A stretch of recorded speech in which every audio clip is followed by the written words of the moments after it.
Hello and welcome, my dear friends and my students. I, John Rizvi, welcome all of you to this official YouTube channel named Study 91. और जैसा कि आप सभी लोग जानते हैं कि हम लोग लेकर आए हैं एक सीरीज जिसमें हम लोग day 1, day 2, day 3 and so on discuss करते जा रहे हैं कि हाउ टू स्पीक इंग्लिश और how to speak in English दोनों सही है। चाहे तो आप ये कहो कि हाउ टू स्पीक इंग्लिश और how to speak in English दोनों सही माने जाते हैं, राइट। तो आज हम लोग बात करेंगे, आज हमारा है डे नंबर 8। कई बच्चों के कमेंट्स आए थे, कई बच्चे लाइव चैट में मुझसे बात कर रहे थे और वो कह रहे थे कि sir we are facing a lot of problems even in tenses. मतलब हमें बिल्कुल बेसिक से बताइए, एकदम शुरू से शुरू करिए, हमें कुछ नहीं आता ऐसा मान के। तो ऐसे ही मैंने माना और इससे पहले वाले लेक्चर में टेंसेस को पूरा मैंने बताया कि कैसे आप पहचानते हैं, क्योंकि जब भी बात होती है टेंसेस की, जब मैंने पहले टेंसेस पढ़ाया और जो कि कॉम्पिटिटिव एग्जाम में पूछा जाता है बैंक एसएससी में, राइट, और अदर इंश्योरेंस एग्जाम में, उसमें क्या होता है स्पॉटिंग एरर्स क्वेश्चंस आते हैं बेस्ड अपॉन टेंसेस। लेकिन हमने इससे पहले वाले लेक्चर में आपको बताया कि अब आप when it comes to communication spoken English, तो हम स्पोकन इंग्लिश में कैसे सेंटेंसेस को फॉर्म कर सकते हैं यूजिंग टेंसेस, क्योंकि टेंसेस आर द की। अगर हमें टेंसेस नहीं पता है तो हम किसी भी सेंटेंस का फॉर्मेशन नहीं कर सकते। टेंसेस इसकी जान है, चाहे वो रिटन इंग्लिश हो और चाहे वो स्पोकन इंग्लिश हो। इसका मतलब ये हुआ टेंसेस आपको आना ही आना चाहिए, एक बेसिक नीड है टेंसेस को आना when it comes to spoken English, अगर आप इंग्लिश बोलना चाहते हो तो। तो टेंसेस डिस्कस किया हमने। आज हम लोग बात करेंगे उसी चैप्टर के ऊपर, उसी टेंसेस के ऊपर। कुछ सेंटेंसेस हैं यहां पर, आपको भी टाइम देंगे करने का, सॉल्व करने का। आप कमेंट बॉक्स में लिखते रहिएगा या लाइव चैट में लिखते रहिएगा। मैं आपके चैट्स पढ़ता हूं, देखता हूं और तुरंत रिप्लाई भी करूंगा, आई एम श्योर। तो चलो भाई पहले सेंटेंस की तरफ बढ़ते हैं। अगर आपको टेंसेस अच्छे से आ गए, मैंने जैसे कि एक बार रिवाइज कर लेते हैं, रिकैप जल्दी से। कोई भी इंडेफिनिट हो, बहुत ध्यान समझना। कोई बोल रहा था कोई ट्रिक होती है सर टेंसेस को याद करने की, कोई ऐसी ट्रिक नहीं होती, लेकिन मैं आपको बता रहा हूं एक ट्रिक जो बहुत आसान है तैयार करना।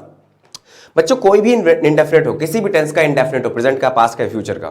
इंडेफिनिट का मतलब होता है मेन वर्ब की फर्स्ट फॉर्म, सिवाय एक के। वो टेंस कौन सा है? सिवाय एक टेंस के, वो है पास्ट इंडेफिनिट का अफर्मेटिव सेंटेंस। कौन सा? पास्ट इंडेफिनिट का अफर्मेटिव सेंटेंस, जिसमें हम लोग मेन वर्ब की सेकंड फॉर्म का यूज करते हैं। बाकी जितनी भी है, चाहे वो फ्यूचर इंडेफिनिट हो, चाहे वो प्रेजेंट इंडेफिनिट हो, और चाहे वो पास्ट का नेगेटिव वाला या इंट्रोगेटिव वाला इंडेफिनिट हो, यानी कि जिसमें अगर डिड आ जाए तो डिड के साथ हमेशा आपको वर्ब की फर्स्ट फॉर्म को रखना होता है। सेकंड फॉर्म बच्चों कब आती है? जब हम पॉजिटिव नेचर की बात करते हैं, अफर्मेटिव सेंटेंस की बात करते हैं, तभी सेकंड फॉर्म को यूज करते हैं, अदरवाइज सब जगह फर्स्ट फॉर्म।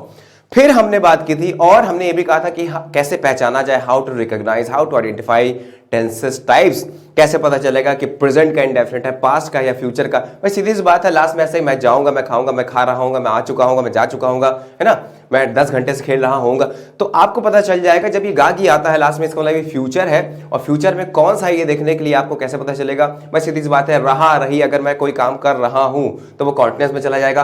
काम कंप्लीट हो चुका है, अभी अभी कंप्लीट हुआ है, राइट, या पहले कंप्लीट हुआ तो वो परफेक्ट में चला जाएगा। और अगर पहले से चालू होकर अभी तक चला आ रहा है तो परफेक्ट कॉन्टिन्यूअस में चला जाएगा। और कोई भी कॉन्टिन्यूअस हो, चाहे वो परफेक्ट कॉन्टिन्यूअस हो या कॉन्टिन्यूअस हो, हमेशा आईएनजी फॉर्म का यूज करेंगे, राइट। इतनी बात सभी की समझ में आ गई? तो चलो यहां पर लेके चलते हैं अपने पहले सेंटेंस की ओर, जिसमें लिखा हुआ है वो का मतलब यहां पर वह है, वो से यहां पे कंफ्यूज मत होना। वह लिखा है वह अपने सपनों को साकार करेगा।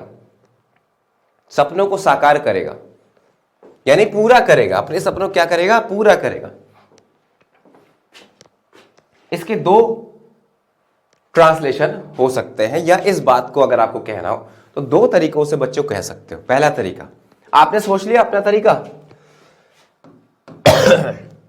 क्योंकि जब भी बात होती है स्पोकन इंग्लिश की, हमारे पास टाइम नहीं होता। यहां तो हमें टाइम मिल जाएगा। So this is not the translation. आपको यहां पे ट्रांसलेशन नहीं करना है, बस तुरंत जैसे आपको देखना है सेंटेंस, मतलब उसका समझो और तुरंत उसको इंग्लिश में बोलो। बहुत ज्यादा टाइम नहीं लगना चाहिए। अगर बहुत ज्यादा टाइम लग रहा है, इसका मतलब कहीं ना कहीं आप लैग कर रहे हो।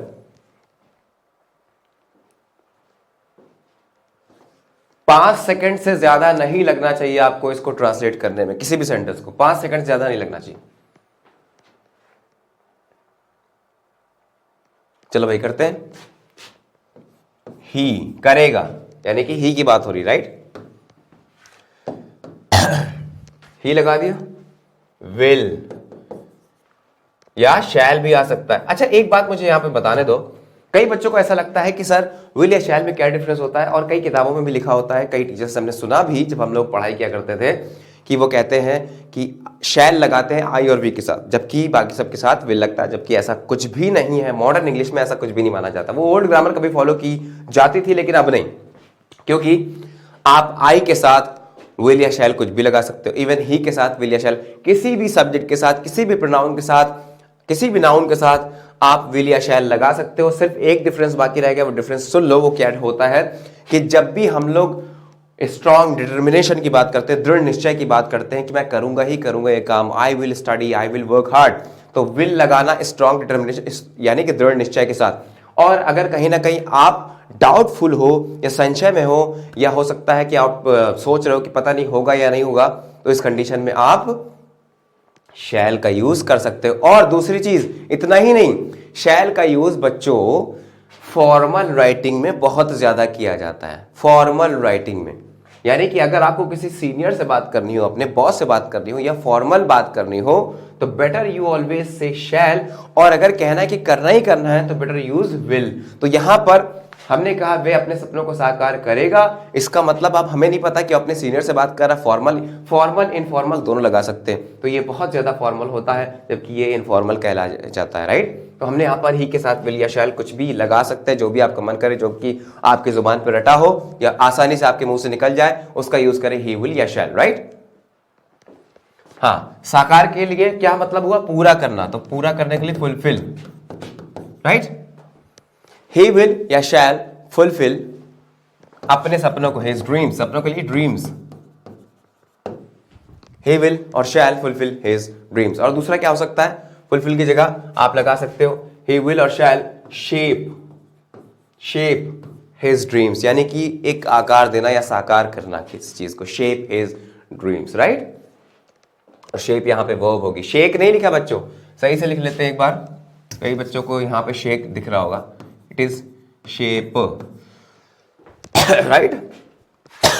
द नेक्स्ट इज मैं किसके बारे में सोचता हूं, किसके बारे में सोचता हूं। अच्छा, जब हम ये कहें किसके बारे में, है ना, तो किसका,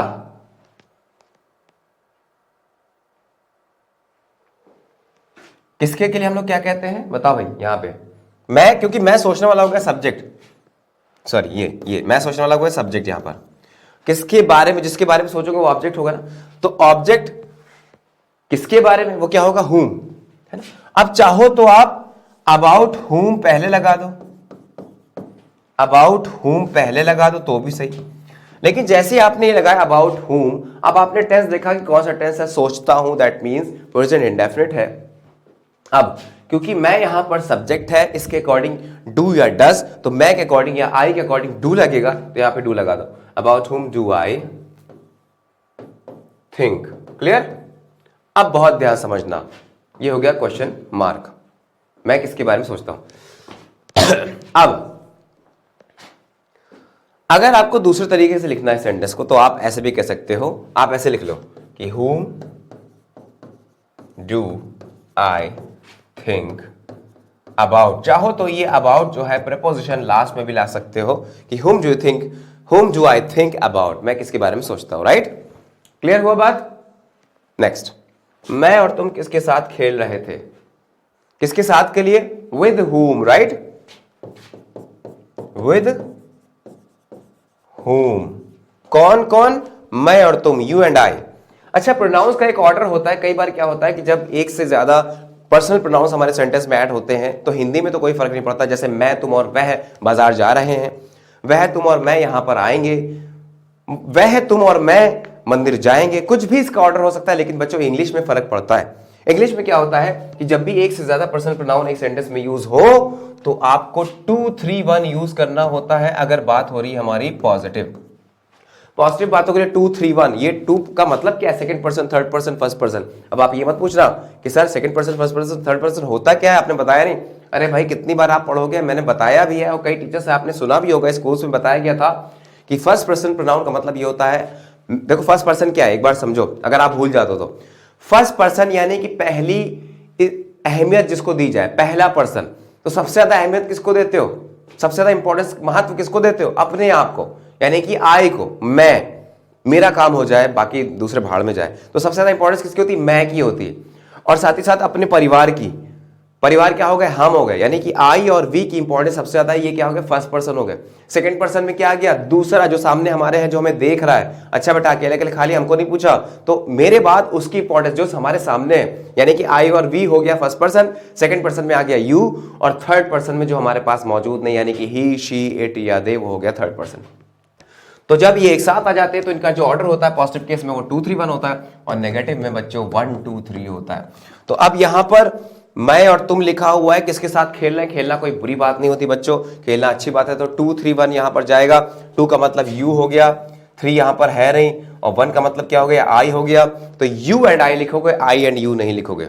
विद हुम, अच्छा खेल रहे थे, खेल रहे थे, दो लोग है ना, रहे थे। कॉन्टिन्यूअस, कौन सा? पास का कॉन्टिन्यूअस क्या आता है? वॉज या वर, लेकिन क्योंकि दो लोग हैं तो वर आ जाएगा। विद होम, वर, और कौन कौन था? यू एंड आई,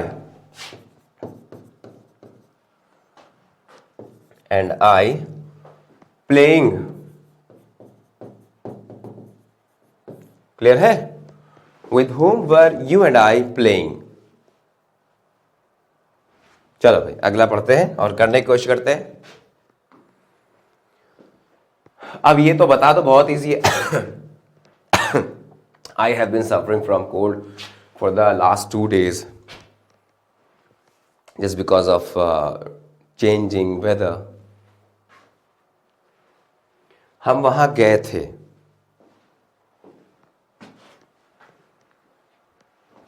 जल्दी बताओ कौन सा टेंस है? Past perfect. हम वहां गए थे। वी,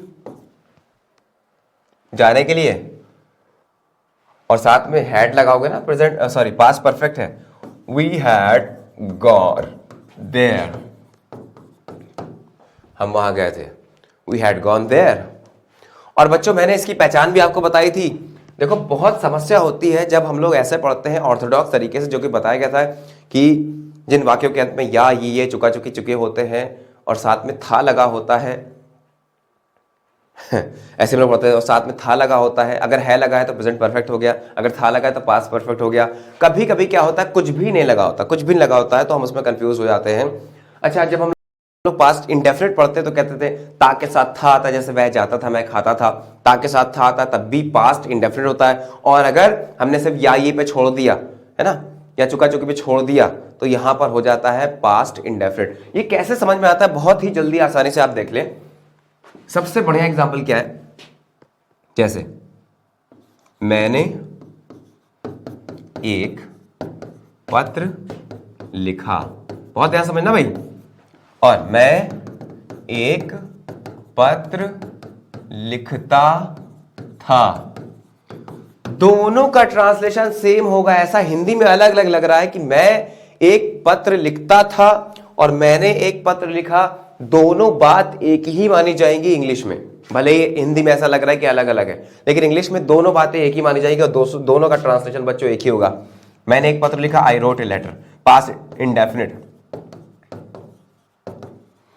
मैं एक पत्र लिखता था, ये भी वही होगा, आई रोट ए लेटर। अब बहुत ध्यान समझना, यहां पर ता के साथ था आया तो ये पास्ट इंडेफिनिट हुआ। लेकिन अगर यहां पर बात हो रही है पास्ट ही, मैंने एक पत्र लिखा, यानी कि कंप्लीट तो हो चुका है, समझ में आ रहा है, और साथ में अगर हम था लगा दे, लिखा था, इसका मतलब ये पास्ट ऑफ द पास्ट बन जाता है, यानी कि पास्ट परफेक्ट बन जाएगा। अब इसको कैसे ट्रांसलेट करेंगे? I had written a letter, यहां पे ए लेटर हो जाएगा, राइट। अगर यहां पर बच्चों है लगा दें तो भी अर्थ का अनर्थ, यानी कि अलग अर्थ हो जाएगा, अनर्थ तो नहीं होगा। मैंने एक पत्र लिखा, ये चला जाएगा क्योंकि है आ गया, तो ये किस में चला जाएगा? ये चला जाएगा प्रेजेंट के परफेक्ट में। सो आई हैव रिटन हो जाएगा। क्लियर? यही वजह है कि बच्चे कंफ्यूज हो जाते हैं, आइडेंटिफाई नहीं कर पाते कि कौन से टेंस में बात चल रही है। तो मैंने आपको तरीका बता दिया कि कैसे आइडेंटिफाई आपको करना है। क्लियर? अब टेंसेस में कोई परेशानी नहीं होनी चाहिए। अगला क्या है? मेरा दोस्त कौन सी कार चला रहा है?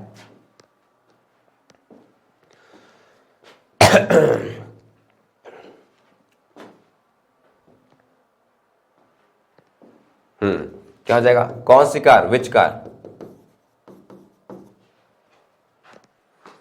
मेरा कौन चला रहा है? मेरा दोस्त।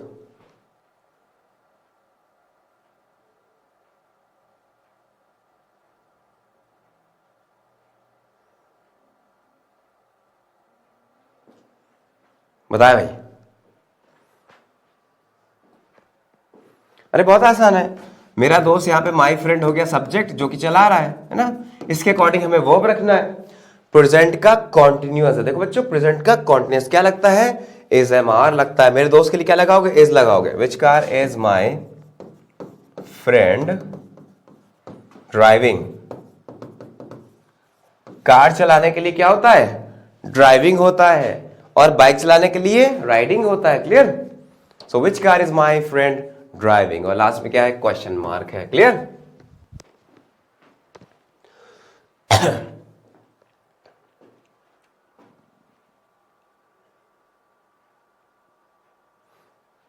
और चाहो तो आप इसका पैसिव भी बना सकते हो। आप ऐसे भी कह सकते हो कि which car is being driven by my friend. ऐसे भी कह सकते हो which car is being driven by my friend. Passive में भी बनाया जा सकता है इसको। उसने उस आदमी को जान से मार दिया। जान से मारने के लिए किल होता है। सिर्फ एक वर्ड है जान से मारने के लिए, सिर्फ क्या लगा दोगे? किल लगा दोगे। हालांकि मर्डर्ड भी कह सकते हो, लेकिन हम मर्डर की तरफ नहीं जाएंगे। हम क्या जाएंगे? किल की तरफ जाएंगे। क्योंकि मर्डर क्या होता है ना कि भाई एक बहुत ही सोची समझी चाल होती है जो मर्डर के तहत होती है, इसलिए हम किल की तरफ ज़्यादा जाएंगे यहाँ पर। उसने उस आदमी को जान से मार दिया। He killed that man. That is sufficient. मार दिया, ना तो है ना है ना था है, तो बचा क्या? Past indefinite. पास्ट इंडेफिनिट कैसे बनाया? सेकंड फॉर्म लगा the subject. He killed that man. उस आदमी के लिए that man, right? He killed that man.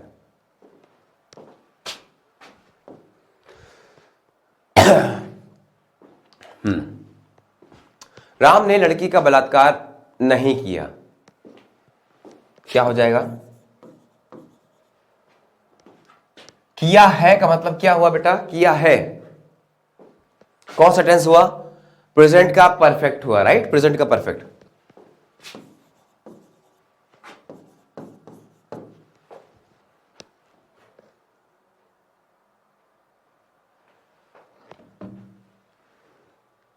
बताएं।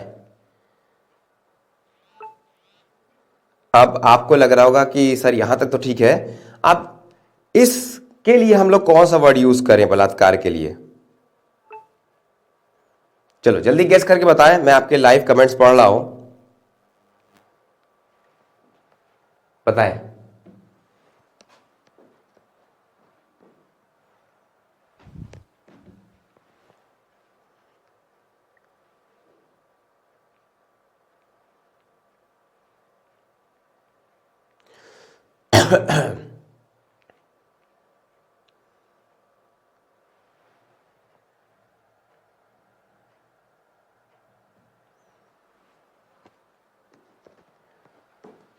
टेंस बच्चों कौन सा था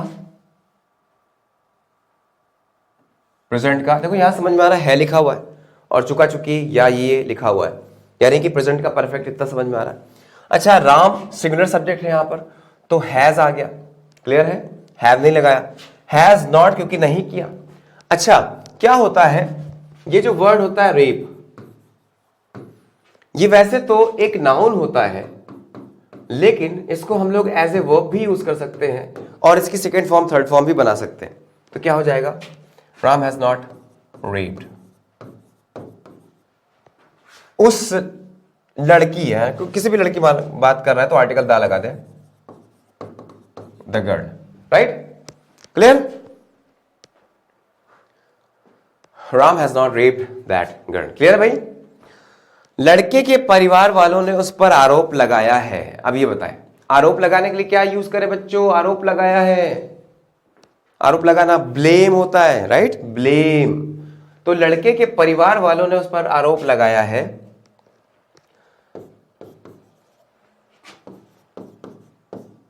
अब देखो, लड़का एक ही है ना, लड़के बहुत सारे तो नहीं।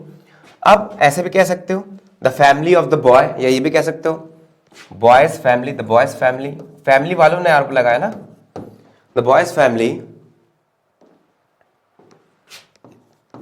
ब्लेम्ड ऑन हिम या हर, राइट, उस पर ब्लेम लगाया है, आरोप लगाया। आप चाहे तो ऐसे भी कह सकते हो the family of the boy blamed on, आरोप लगाना किसी के ऊपर, ब्लेम्ड ऑन हिम और हर, क्लियर।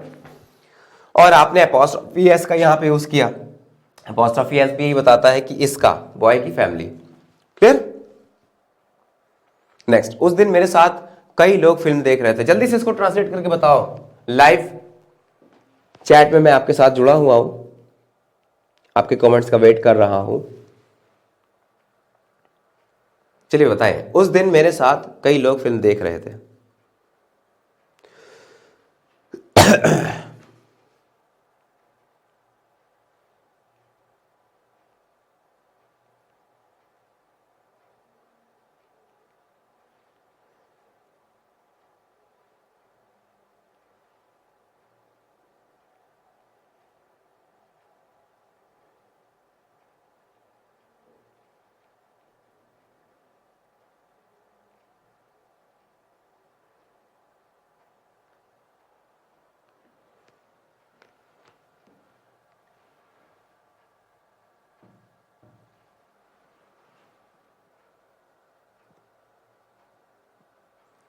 उस दिन मेरे साथ कई लोग फिल्म देख रहे थे। तो क्या करें, कई लोग मेरे साथ फिल्म देख रहे थे।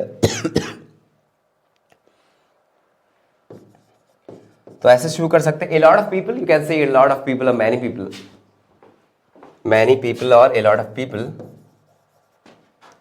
वर, कौन सा टेंस है, पास्ट का कॉन्टिन्यूअस, और ये क्या है, प्लूरल, तो वर लगा दिया। मैनी पीपल वर, अच्छा, फिल्म देखने के लिए वॉचिंग, वॉचिंग द फिल्म मेरे साथ, विथ मी दैट डे, है ना। या दैट डे आप चाहो तो पहले भी लगा सकते हो कि दैट डे, उस दिन, ऐसे भी शुरुआत कर सकते हो, दैट डे कई लोग मेरे साथ मूवी देख रहे थे, तो many people were watching the film और the movie with me, right. अच्छा, ये यहां पर देख लें एक बार, एक पी इसमें से हटा दें, अदरवाइज क्या हो जाएगा, ये बच्चों एक क्या होता है, जैसे रैप म्यूजिक होता है, कई लोग रैप करते हैं, तो उसका रैप जब किया जाता है तो उसमें हम लोग डबल पी का यूज करते हैं, और अगर रेप की आपको सेकंड फॉर्म थर्ड फॉर्म देखनी है तो इसमें सिंगल पी ही लगा रहता है, राइट, तो रेप्ड हो जाएगा। अदरवाइज अगर आप डबल पी लगा दोगे तो रैप्ड हो जाएगा। चलते बढ़ते हैं अगले क्वेश्चन की तरफ, देखते हैं अगला सेंटेंस हमारे पास क्या है। हमने टीवी में किसकी लड़ाई देखी। चलिए भाई जल्दी से ट्रांसलेट करके बताइए, विद इन 5 और 6 सेकेंड्स के अंदर बताइए, हमने टीवी में किसकी लड़ाई देखी। किसकी लड़ाई, किसके के लिए, जैसे मैंने कहा कि ये पेन किसका है, हुज पेन इज दिस, है ना, ये पेन किसका है, हुज पेन इज दिस, तो वैसे ही किसकी लड़ाई, हुज फाइट, और वॉर भी हो सकता है। अच्छा, फाइट और वॉर में क्या डिफरेंस होता है, वॉर देशों के बीच में होती है, बड़े पैमाने पे जो लड़ाई होती है वो वॉर कहलाती है, जबकि फाइट क्या है, छोटे लोग एक दूसरे, दो लोगों के बीच में फाइट हो जाती है, लेकिन दो लोगों के बीच वॉर नहीं होती। हमने टीवी में किसकी लड़ाई देखी, हुज फाइट। अच्छा देखिए कौन सा टेंस है, पास्ट का इंडेफिनिट है। अब पास्ट के इंडेफिनिट बच्चों, अगर इंट्रोगेटिव शब्द हमारे पास होता है तो डिड का यूज करते हैं, क्लियर है।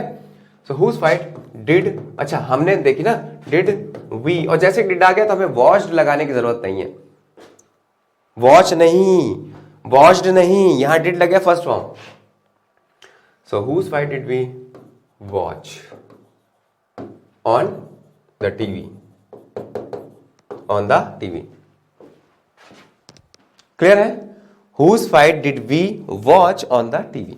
नेक्स्ट, हम राम को बिल्कुल नहीं जानते, तो क्या हो जाएगा, कौन सा, अच्छा देखो जानते, ऐसा लग रहा है कि ये पास्ट की बात हो रही है, लेकिन नहीं बच्चों रुक जाओ, अभी जब ता के साथ था होता है जब तब पास्ट इंडेफिनिट होता है, जानते पे छोड़ दिया तो इसमें है माना जाएगा। हम राम को बिल्कुल नहीं जानते, क्या हो जाएगा, we don't know, we don't know. अब चाहो तो सीधे सीधे यहां पे नाम मेंशन कर सकते हो, we do not know Ram, और यहां पे ये भी लगा सकते हो कि we do not know about या we do not know of Ram. Clear? ये भी किया जा सकता है।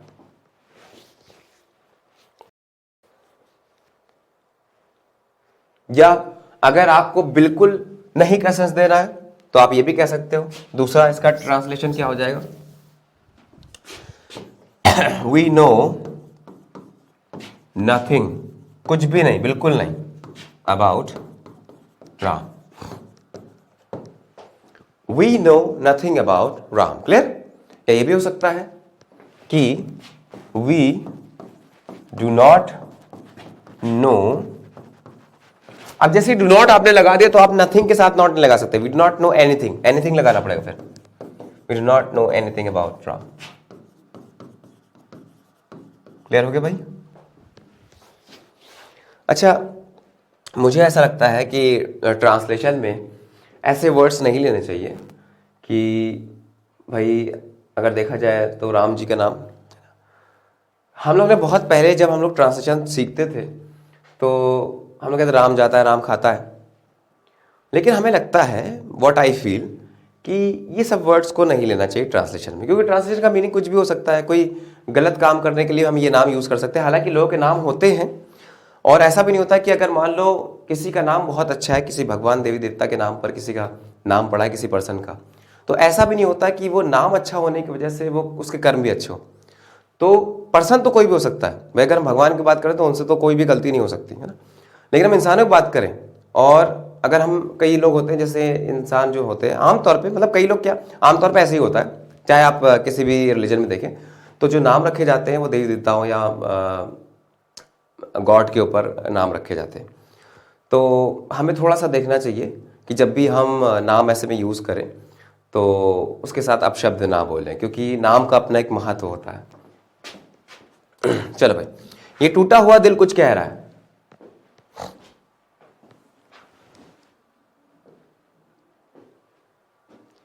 ये टूटा हुआ दिल कुछ कह रहा है। टूटा हुआ दिल के लिए क्या लगा थे भैया? टूटा हुआ दिल, दिल के लिए हर्ट। ये तो बताइए सबको। अच्छा, इसकी खासियत बताया जा रहा है एडजेक्टिव देके, तो ब्रोकन हो जाएगा। क्या होता है जब कभी हम लोग किसी चीज की खासियत बताते हैं उसका एडजेक्टिव यूज करते हैं। अब टूटे हुए के लिए हम लोग ब्रेक से बनाएंगे इसका एडजेक्टिव। ब्रेक का मतलब तोड़ना, टूटा हुआ क्या? ब्रोकन, इसलिए क्या कह दिया? Broken heart. ये टूटा हुआ दिल कुछ कह रहा है। This broken heart is saying something. This broken heart is saying something. Clear? Next. क्या वह स्कूल से आ गया होगा? जल्दी बताएं, जल्दी ट्रांसलेट करके बताएं विद इन 5 सेकेंड्स।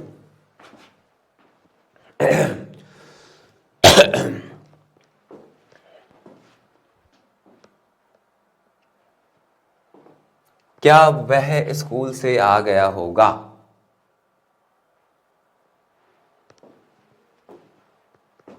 कौन सा टेंस है? गया होगा या आ चुका होगा, राइट? कौन सा टेंस है? होगा का मतलब फ्यूचर चला गया, राइट? या चुका यानी कि यही पास्ट की बात हो गई, यानी कि परफेक्ट हो गया। परफेक्ट भी एक तरह का पास्ट होता है, परफेक्ट हो गया। फ्यूचर परफेक्ट टेंस है। फ्यूचर परफेक्ट क्या लगाते हैं बच्चों? विल हैव या शैल हैव। क्लियर है? पूछ रहे हैं क्या वह स्कूल से आ गया होगा।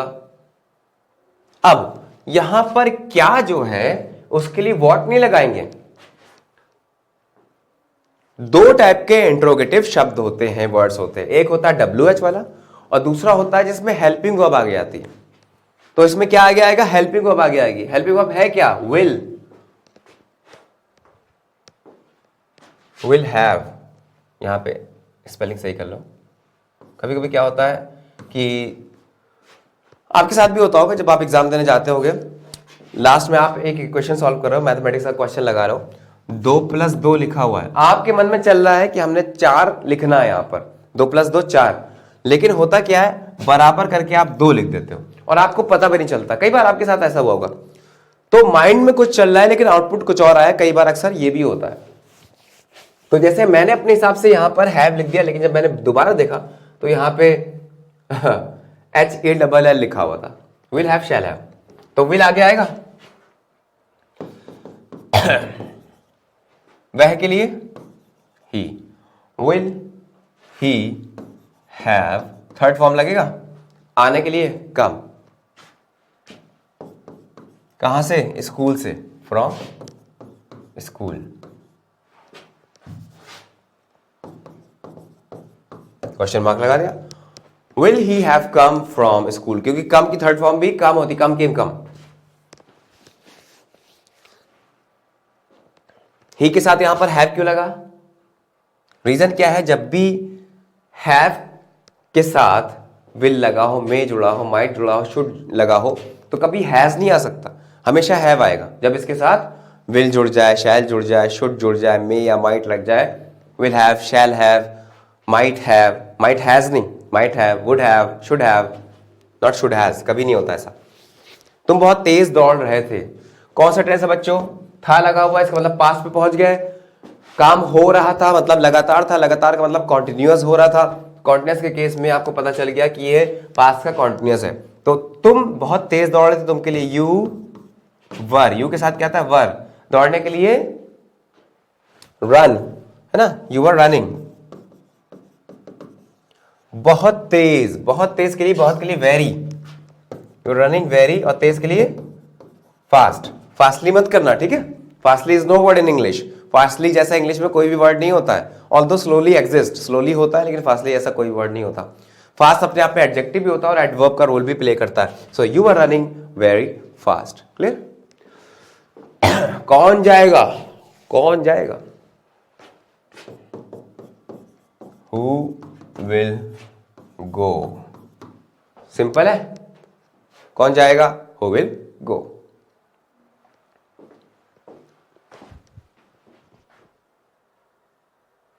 क्योंकि फ्यूचर था, विल शैल के साथ फर्स्ट फॉर्म आती है फ्यूचर इंडेफिनिट।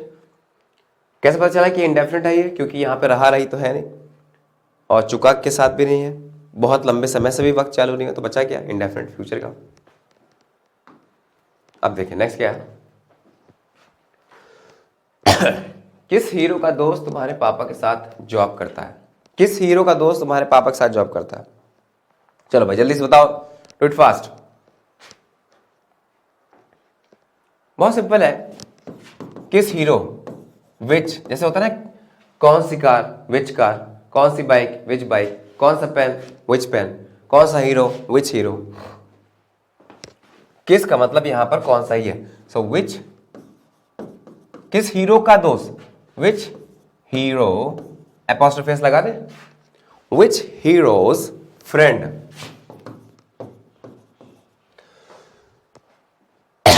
विच हीरोज फ्रेंड पापा के साथ जॉब करता है।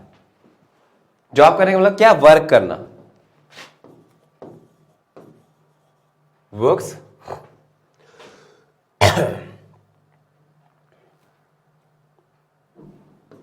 With your father, right?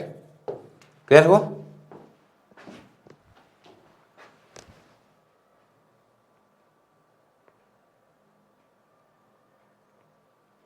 Which hero's friend works with your father?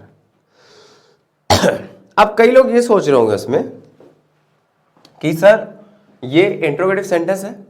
हाँ बिल्कुल है, इंट्रोगेटिव है। तो सर इंट्रोगेटिव सेंटेंस में क्या होता है कि जब कोई इंट्रोगेटिव टर्म आता है तो उसके तुरंत बाद हेल्पिंग वर्ब लगती है। टेंस है हमारा ये प्रेजेंट डेफिनेट का। कई चीजें कंफ्यूजिंग होती है ना इंग्लिश में। ये है प्रेजेंट डेफिनेट, तो सर डू या डज लगना चाहिए था कि विच हीरोज फ्रेंड डू और डज। नहीं बच्चे, रीजन क्या है? जैसे मैं कहूं कि कौन कार्य करता है, ये भी एक प्रश्नवाचक शब्द सेंटेंस है। कौन कार्य करता है, चलो इसको ट्रांसलेट करते हैं। कौन कार्य करता है, क्या इसका ट्रांसलेशन हम लोग ये करते हैं? प्रेजेंट डेफिनेट है, कौन कार्य करता है, प्रेजेंट डेफिनेट है, इंट्रोगेटिव है, डू या डज लगना चाहिए। नहीं लगेगा। हम ये नहीं कह सकते कि हु डज और डू तो खैर आ ही नहीं सकता। रीजन क्या है, ये जो हु होता है ना हमेशा सब्जेक्ट होता है, सिंगुलर सब्जेक्ट होता है। इसमें डू डज लगाना जरूरी नहीं है, although we can use. Simply हम इसको ऐसे भी कह सकते हैं, कौन कार्य करता है, हु वर्क्स, बस दैट्स ऑल, हु वर्क्स। अब आप देख रहे हो यहां पर इंट्रोगेटिव वर्ड भी है और इंट्रोगेटिव शब्द भी है हमारे पास, तब भी इसके तुरंत बाद हेल्पिंग वर्ब नहीं आई। जरूरी नहीं है, क्योंकि हु जो होता है अपने आप में वो सब्जेक्ट का काम करता है। ऐसा इंट्रोगेटिव वर्ड जो सब्जेक्ट का काम करता है उसके तुरंत बाद आपको हेल्पिंग वर्ब लगाने की जरूरत नहीं, कभी लगती है कभी नहीं लगती। जैसे मैंने कहा कि कौन जा रहा है, तो क्या लगा है, who is going. Who is going यहां पर तो आ गया, लेकिन अगर मैंने कहा कि कौन जाता है ना, कौन जाता है, तो हम ये नहीं कहेंगे हु डज गो, क्या कहेंगे, कौन जाता है, हु गोज कहेंगे, कौन जाता है, जैसा कि ये सब्जेक्ट लिखा हो। तो इस चीज में कंफ्यूज मत होना बच्चों, इसलिए मैंने आपको क्लियर करके यहां पर बता दिया। तो विच हीरोज फ्रेंड ये एक सब्जेक्ट की तरह काम कर रहा है, और इसके बाद आपने क्या लगा दिया, जैसे कि हु हो तो हु वर्क्स। अब कौन कार्य करता है, अगर आपको इसमें डज लगाना है तो वो अलग सेंस में आएगा, वो मेन वर्ब के तौर पे आ जाएगा, वो हेल्पिंग वर्ब के तौर पे नहीं आएगा। कौन कार्य करता है, so who does the work, ये भी सही है, लेकिन ध्यान रहे यहां पर वर्क हमारा नाउन है, ऑब्जेक्ट की तरीके से आया है, और यहां पर डज मेन वर्ब है, हेल्पिंग वर्ब नहीं है। इतनी बात क्लियर हुई। नेक्स्ट, मैं अक्सर उसके घर जाता हूं, बताओ जल्दी से, मैं अक्सर उसके घर जाता हूं, अक्सर के लिए I often go to his house, clear है, आई ऑफन, अक्सर के लिए often go to his house. Seema आए दिन तुम्हें होमवर्क लिखने के लिए बुलाती है, जल्दी करते, काफी सेंटेंस बाकी है हमारे पास।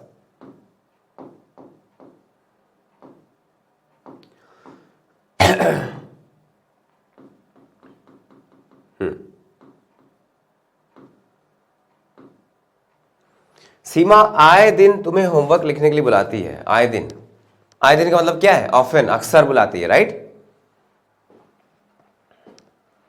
और हर वक्त के लिए क्या, जैसे मैंने कहा हर वक्त मैं तुम्हें कॉल करता रहता हूं, तो क्या कह सकते हो, एवरी नाउ एंड देन। हर वक्त के लिए क्या, एक तो होता है हर वक्त के लिए, हमेशा के लिए, ऑलवेज होता है, राइट, या हर वक्त के लिए ऑफन वर्ड का भी यूज कर सकते हो, अक्सर। और हर वक्त या हर दिन के लिए आप ये भी कह सकते हो, एवरी नाउ एंड देन। इसका मतलब क्या होता है, जब कभी भी देखो, जब देखो तब, एवरी नाउ एंड देन। तो सीमा आए दिन तुम्हें होमवर्क लिखने के लिए बुलाती है, सीमा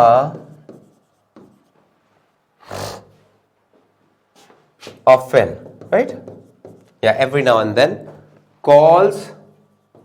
सीमा क्या है, प्रेजेंट डेफिनेट टेंस का है और सिंगुलर सब्जेक्ट है, इसलिए कॉल्स कर दिया। सीमा ऑफन कॉल्स यू, किस चीज के लिए, टू राइट द होमवर्क। दा क्यों लगाया, जो होमवर्क है, जो कार्य है, वो हमारे लिए निश्चित है, जिसके बारे में हमारा आपको पता है, इसलिए दा लगा दी। Seema often calls you to write the homework, clear.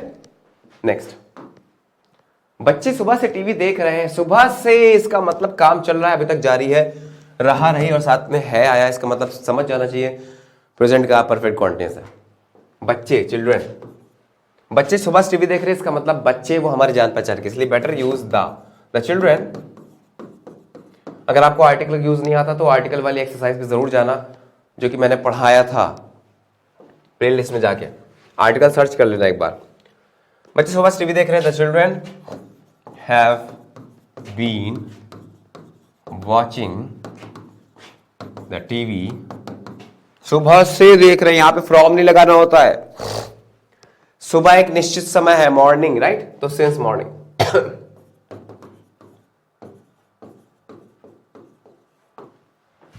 The the children have been watching the TV since morning, right. अगर आपको स्पेलिंग नहीं समझ में आ रही तो जो मैं बोल रहा हूं उसको सुनो, क्योंकि यहां पर आपको स्पेलिंग से ज्यादा बोलने पे फोकस करना। The children have been waiting, sorry, the children have been watching the TV since morning. Clear? उसे किस पार्टी का साथ नहीं मिल रहा? उसे किस पार्टी के साथ नहीं मिल रहा?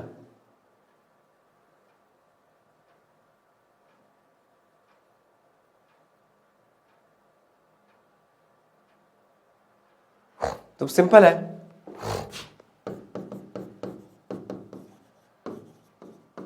which party's company is he not getting? Done. Present का कॉन्टिन्यूअस था, किस पार्टी, तो विच पार्टी हो गया। साथ विच पार्टीज कंपनी, वो पार मिल रहा का मतलब क्या, नहीं पा रहा है या get. So which party's company is he not getting. Clear? Spelling सही कर लो, पार्टी सही मेंशन।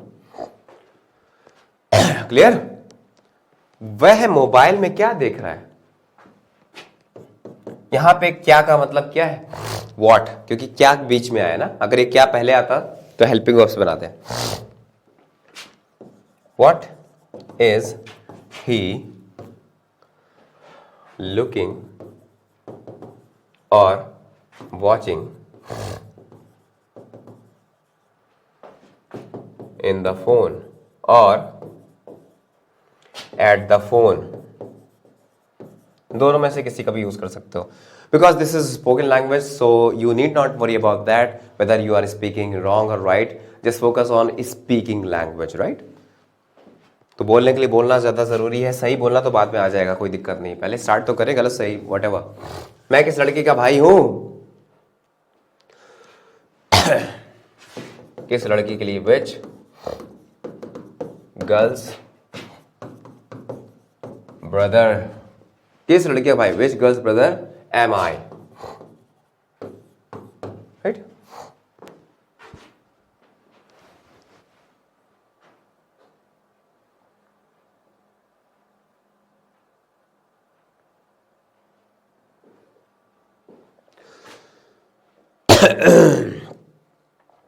तो ये एक सिंपल टाइप का सेंटेंस था जिसमें कोई भी टेंस नहीं है। मैंने कहा कि तुम उस लड़की के भाई हो, you are the brother of that girl, you are the brother of that. यहाँ पे आप देख सकते हो मेन वर्ब शामिल नहीं है, क्योंकि मेन वर्ब आई नहीं। सो मैं किस लड़के के भाई हूँ, है ना। जैसे मैंने कहा कि मैं उसका भाई हूँ या उस लड़के भाई हूँ, I am the brother of that girl, in the same manner.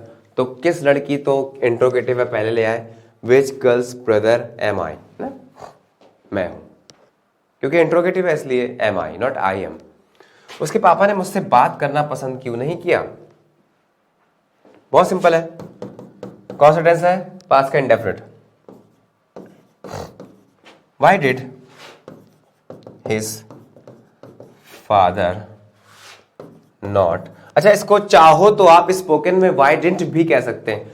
अगर आपको एक ग्रामर के तहत चलना है तो आप ऐसे कहोगे कि why did his father not like to talk to me, है ना। या अगर आपको आसान वैसे, क्योंकि जब भी बात होती है बोलने की तो आप नॉट यहां पर लगा सकते हो।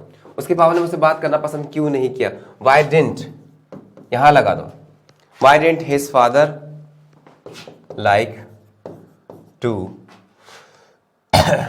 Talk to me. क्लियर है? Why didn't his father like to talk to me, ये स्पोकन में सही माना जाएगा। अगर आपको ग्रामर में चलना है तो why did his father not like to talk to me. फिर राम मुश्किल से ही कभी मेरे घर आता। मुश्किल से ही मतलब क्या हुआ, मुश्किल से का मतलब हुआ हार्डली, हार्डली, स्कैर्सली, राइट। ये सब वर्ड चूज होते हैं ना के बराबर या मुश्किल से ही, या कभी कदार मैं वहां पे जाता हूं, ना के बराबर जाता हूं। तो राम घर आता है ना, हार्डली, राम, इसकी पोजीशन क्या होती है यहां पर तुरंत, Ram hardly comes to my house. Ram मुश्किल से ही कभी मेरे घर आता है, Ram hardly comes to my house. Clear? Present definite का टेंस है। नेक्स्ट, क्या ये बातें याद आएंगी तुम्हें? क्या तुम्हें ये बातें याद आएंगी? बराबर है, तुम्हें याद आएंगे, तुम्हें यहां पे सब्जेक्ट है, तो विल यू रिमेंबर और रिमाइंड, दोनों में से किसी का भी यूज कर सकते हो, विल यू रिमाइंड और विल यू रिमेंबर ये बातें। दीज बातों के लिए टॉक्स भी हो सकता है, और सिंपली आप थिंग्स लगा दो, चीजें, टॉक्स भी लगा सकते हो कि विल यू रिमेंबर और रिमाइंड दीज थिंग्स, और दीज टॉक्स, और टॉक्स बातें। हम सभी लोग उस नेता को पसंद नहीं करते, वी ऑल नहीं करते हैं, राइट? हम सभी लोग, वी ऑल डू नॉट और डोंट, सिंपली डू नॉट को क्या कह सकते हैं? डोंट कह सकते हैं, क्योंकि स्पोकन में डोंट डिडंट ऐसे बोला करो। वी ऑल डोंट लाइक उस नेता के लिए, that politician, we all don't like that politician. मेरे भाई ने किसी लड़की को परेशान नहीं किया, परेशान करना बोदर, माई ब्रदर, परेशान नहीं किया, किया पे छोड़ दिया, इसका मतलब past indefinite, didn't bother any girl, my brother didn't bother any, brother नहीं है, बोदर है, बोदर मतलब परेशान करना, एनी गर्ल। अब कितने सेंटेंसेस बचे हैं? हाँ, 3 और बचे हैं, ये आपको घर के लिए मैं दे रहा हूं। ये 3 सेंटेंस आप लिख ले, नोट कर ले, या आप करके लाइएगा, मुझे बताइएगा, या कमेंट बॉक्स में, या कमेंट बॉक्स में बल्कि हाँ चैट बॉक्स में नहीं बल्कि कमेंट बॉक्स में लिख के करिएगा, ताकि after the class finishes, class खत्म होने के बाद भी I will be able to watch that, मुझे दिखाई देगा, वो विजिबल रहेगा। चैट में क्या होता है, जब तक ऑनलाइन क्लास चलती रहती है तब तक मुझे दिखाई देता है, अदरवाइज वो गायब हो जाता है। इसलिए कमेंट बॉक्स में इन तीनों सेंटेंसेस के ट्रांसलेशन, इसको इंग्लिश में क्या बोलेंगे लिखकर बताइएगा, राइट? क्लियर है? कोई डाउट तो नहीं हो रहा? अब now coming to most frequently use words, क्योंकि क्या होता है, वोकैबुलरी एक बहुत बड़ा रोल प्ले करता है जब when it comes to spoken English. जब हम वार्तालाप की बात करते हैं, कम्युनिकेशन या कन्वर्सेशन की बात करते हैं, तो वर्ड्स की मीनिंग हमको पता होना चाहिए। बहुत ही बेसिक वाले वर्ड्स हम लोग लेकर चल रहे हैं यहाँ पर, और इससे पहले भी हमने कई वर्ड्स पढ़े, आज कुछ और वर्ड्स पढ़ लेते हैं। जहां कहीं के लिए वेयर एवर, जहां कहीं भी, wherever you want, right? When के लिए या तो कब होता है इंट्रोगेटिव में, और जब भी होता है, जैसे मैंने कहा कि व्हेन आर यू कमिंग, तुम कब आ रहे हो, और जब मुझे इसका अर्थ जब से देना तो मैंने कहा कि when I come I shall gift you, है ना? जब मैं आऊंगा तब मैं तुम्हें गिफ्ट करूंगा। देन का मतलब तब होता है, फ्यू का मतलब कुछ होता है। देखो बच्चों, फ्यू और लिटिल में बेसिक डिफरेंस यही होता है कि फ्यू आता है काउंटेबल के लिए, काउंटेबल नाउन के लिए, और लिटिल आता है अनकाउंटेबल नाउन के लिए, अनकाउंटेबल। क्लियर? अबव का मतलब ऊपर, किस सर के ऊपर छत है तो अबव माई हेड, राइट? और अगर क्लियर पूरा ढका हुआ है तो ओवर माई हेड भी कह सकते हैं। अगर कवर कर रही है मेरे सर को, तो कहीं कोई चीज पोजीशन में ऊपर है मुझसे तो अबव। ऐसा क्यों? वाई सो, पूछना, आस्क। एबल का मतलब are you able to do that, मैंने कहा सक्षम हो, एबल हो, योग्य हो, कर पा रहे हो, तुम ये कर पा रहे हो, are you able to do that. कहीं भी, एनीवेयर, हर लड़की के लिए, ये सबको पता है। ब्लैंकेट कंबल, बिलो नीचे, बिट का मतलब ए लिटिल बिट मतलब थोड़ा। लाना का मतलब ब्रिंग होगा, किस चीज को लेके आना, और ब्रिंग के साथ साथ हम लोग लाने के लिए फेच वर्ड का भी यूज कर सकते हैं। बंच का मतलब ग्रुप होता है, गुच्छा, bunch of trees, bunch of से लीव्स। केज का मतलब पिंजरा होता है जिसमें पक्षी रखे जाते हैं, केज। उसके बाद केव का मतलब होता है गुफा। ऐसा क्यों? वाई सो। डेन का मतलब भी अड्डा होता है, गुफा। डस्ट, धूल। अर्ली मतलब जल्दी, I get up early in the morning. Get up का मतलब उठना। बिलो का मतलब नीचे। इन फ्रंट ऑफ का मतलब सामने। He is sitting in front of me, वह मेरे सामने बैठा हुआ है। अब देखें, लटकना या लटकाना के लिए हैंग वर्ड का यूज करते हैं, और हैंग की 2 फॉर्म्स होती है, हंग और हंग, और हैंग्ड और हैंग्ड भी होती है, हैंग्ड वर्सेस हैंग्ड। यहां पे देखें, होता क्या बच्चों, जब हम किसी नॉन लिविंग को लटकाने की बात करते हैं, जैसे मैंने कहा कि आई कार्ड्स को लटकाना चाहिए, तो हम लोग आमतौर पे गलत बोलते हैं और कहते हैं I cards should be hanged, जबकि गलत है। हैंग का यूज हम लोग तब करते हैं जब किसी को फांसी देनी होती। He was hang till death, death तक वो हैंग किया गया यानी लटकाया गया। इसका मतलब ये फांसी देने के लिए यूज होता है हैंग्ड वर्ड, जबकि इसकी सेकंड फॉर्म थर्ड फॉर्म जब किसी नॉन लिविंग चीज को लटकाया जाता है तो उसके लिए हंग वर्ड का यूज होता है। हैंग से ही दोनों वर्ड बने। होल्ड का मतलब पकड़ना और सेकंड थर्ड फॉर्म का मतलब हेल्ड हो जाता है इसकी, कहां से, फ्रॉम वेयर। इसके बाद कीप का मतलब रखना, जैसे keep your shoes in the rack. Memorize का मतलब किस चीज को याद करना यानी रटना। रटने के लिए हम लोग कौन सा वर्ड यूज करते हैं, रटना, क्रैम। रटने के लिए क्या वर्ड यूज होता है, क्रैम, रटना। और मग अप, मग अप का मतलब रटना, क्रैम का मतलब भी रटना। कब तक, अंटिल व्हेन। और कब तक का मतलब एक और हो सकता है हाउ लॉन्ग भी हम कह सकते हैं, कब तक ये काम करोगे, how long will you do that. Towards का मतलब किसी की ओर। थ्रेटन का मतलब धमकी देना होता है। स्क्रीनशॉट लेते चलो भाई अगर ये वर्ड्स आपको नहीं पता। नेक्स्ट वन इज फिस्ट का मतलब क्या होता है, मुट्ठी होता है, राइट। उसके बाद साउंड का मतलब आवाज होता है। सजेशन का मतलब सुझाव होता है। एनफ का मतलब काफी। मच का मतलब ज्यादा।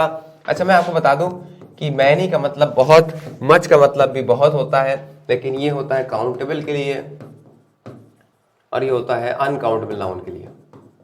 तो मुझे बताओ तुम्हारे पास काफी नॉलेज है तो मच नॉलेज या मैनी नॉलेज, क्या आएगा, मच नॉलेज।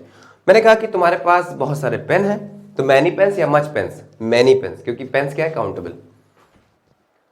हाँ, कई का मतलब मैनी या सेवरल, बिल्कुल नहीं, नॉट एट ऑल। मैंने कहा कि क्या वो आ रहा है, बिल्कुल नहीं, not at all, he is not coming. Achieve का मतलब पाना। Do you want to achieve success, क्या आप सक्सेस अचीव करना चाहते हो, पाना चाहते हो। कहीं नहीं का मतलब ही इज नोवेयर, वह कहीं नहीं है, he is nowhere, right. Somewhere मतलब कहीं हो सकता है, he can be found somewhere, कहीं ना कहीं वो मिल सकता है। एक होता है बच्चों पेट्रोल, पेट्रोल ये तो गाड़ी में भराते हो लोग, पेट्रोल होता है पीई। एक होता है PATROL, पेट्रोल, जिसका मतलब होता है गश्त लगाना इधर उधर। जब आपने देखा होगा पुलिस ऑफिसर्स होते हैं वो इधर उधर घूमते रहते हैं, गश्त लगाते हैं, मतलब वो पेट्रोलिंग कर रहे होते हैं। Hop, this is not hope, hope का मतलब आशा करना, हॉप का मतलब उछलना कूदना। मेंढक क्या करते हैं, हॉपिंग करते हैं, जो कुछ भी मतलब वॉट एवर। तो बच्चों यहीं तक रखते हैं। आपका बहुत बहुत धन्यवाद देखने के लिए और इसी तरीके से सारे के सारे वीडियोस देखते रहें। और ऐसा ना करें बच्चों, बहुत खराब लगता है हम लोगों को, हम लोग इतनी मेहनत करते हैं, आप बस 1 मिनट के लिए 2 मिनट के लिए देखते हो, उसके बाद स्किप करना चालू कर देते हो या भाग जाते हो। आप सोचे मेरे पास इतना टाइम नहीं, मैं इनको पूरा देखूंगा। बेटा जब आप सीखना भी अगर चाहते हो और आप टाइम भी देना चाहते हैं, हाउ इज दिस पॉसिबल, ये कभी possible, because there is no shortcut to success. Success पाने का कोई भी आसान तरीका, शॉर्ट रास्ता होता ही नहीं है। बड़े बड़े लोग जो आजकल हम देखें, आज के युग में जो हम लोग जिनको लेजेंड बोलते हैं, जो बहुत ही अच्छी पोस्ट पर हैं या बहुत अच्छे इंसान, देखो post is a different thing, post पे कोई भी इंसान कहीं पर भी हो सकता है, लेकिन the most important thing being a good human being. सबसे पहले आपको अच्छा इंसान बनना है, उसके बाद आप कुछ भी करो वॉट एवर, लेकिन इंसानियत आपके अंदर होनी चाहिए। तो इसी के साथ हम लोग मिलेंगे अगले लेक्चर में। थैंक यू वेरी मच, जय हिंद।